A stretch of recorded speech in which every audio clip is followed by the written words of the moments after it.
Hola, enthousiasta de la ciencia. Aujourd'hui, nous allons nous plonger dans le monde fascinant des exposants. Les exposants sont une façon abrégée de représenter la multiplication répétée. Ils sont comme ces raccourcis que nous prenons en vélo. Ils rendent le trajet plus rapide et plus efficace. Imaginez que nous ayons 2, multiplié par lui-même 4 fois.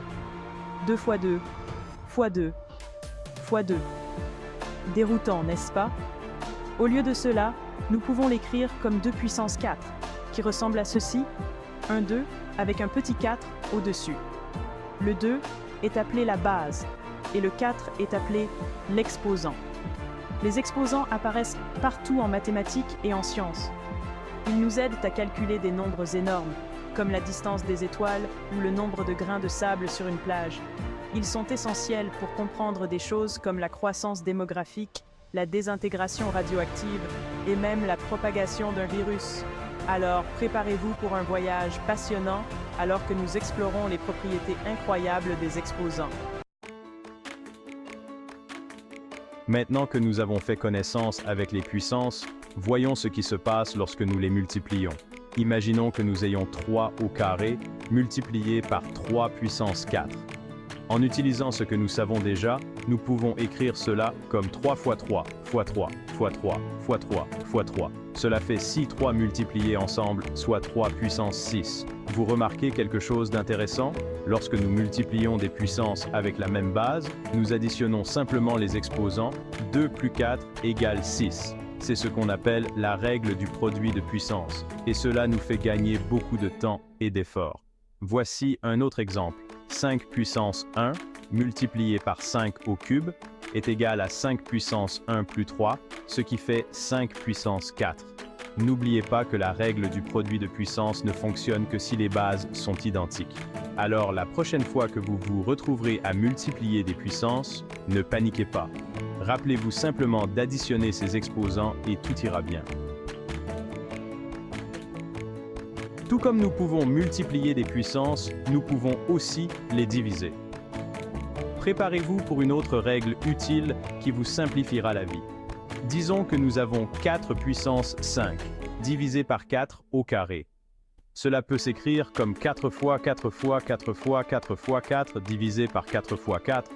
Remarquez que 2 paires de 4 s'annulent au numérateur et au dénominateur, nous laissant avec 4 fois 4 fois 4, soit 4 au cube.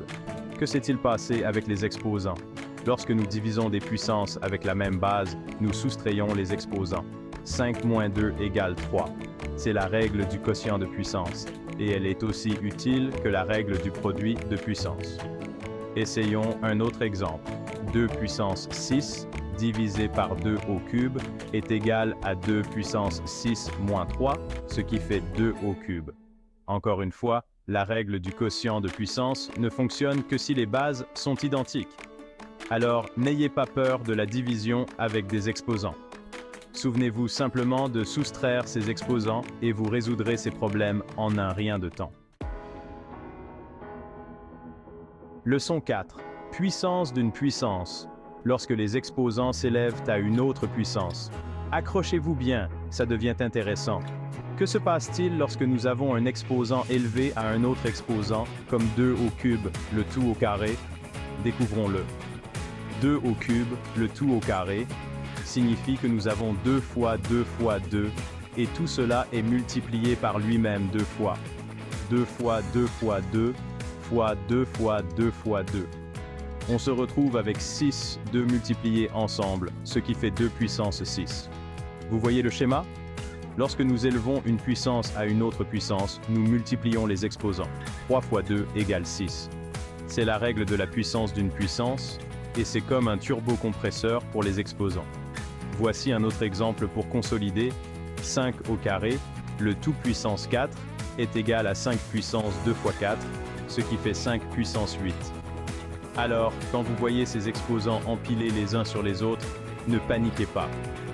Souvenez-vous simplement de les multiplier et vous débloquerez le pouvoir qui se cache en eux. Leçon 5. Puissance de produit et de quotient. Distribuer l'exposant. Parfois, les exposants veulent interagir avec les produits et les quotients. Voyons comment ils s'entendent. Imaginez que nous ayons 2 fois 3, le tout au carré. Cela signifie que nous élevons au carré tout le produit. 2 fois 3 fois 2 fois 3. On peut réécrire cela comme 2 fois 2 fois 3 fois 3, ce qui est égal à 2 au carré fois 3 au carré. Lorsque nous avons une puissance d'un produit, nous pouvons distribuer l'exposant à chaque facteur entre parenthèses. Il en va de même pour les quotients.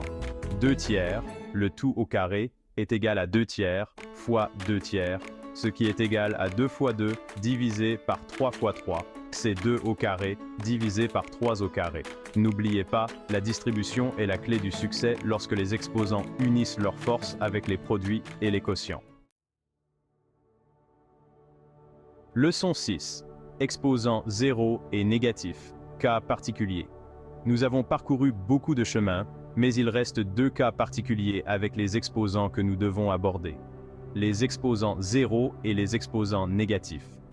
Tout nombre élevé à la puissance 0 est égal à 1. Pourquoi? Réfléchissez-y de cette façon. 5 au carré, divisé par 5 au carré, est égal à 5 puissance 2 moins 2, ce qui fait 5 puissance 0. Mais nous savons aussi que tout nombre divisé par lui-même est égal à 1. Donc, 5 puissance 0 doit être égal à 1. Les exposants négatifs sont un peu plus délicats, mais toujours faciles à comprendre. Un exposant négatif signifie que nous prenons l'inverse de la base, élevé à la puissance positive opposée à l'original. Par exemple, 2 puissance moins 3 est égal à 1 divisé par 2 au cube, ce qui fait un huitième. Félicitations, jeunes mathématiciens, vous maîtrisez maintenant les règles de base du travail avec les exposants. Continuez à vous entraîner et vous résoudrez des équations complexes comme des pros en un rien de temps.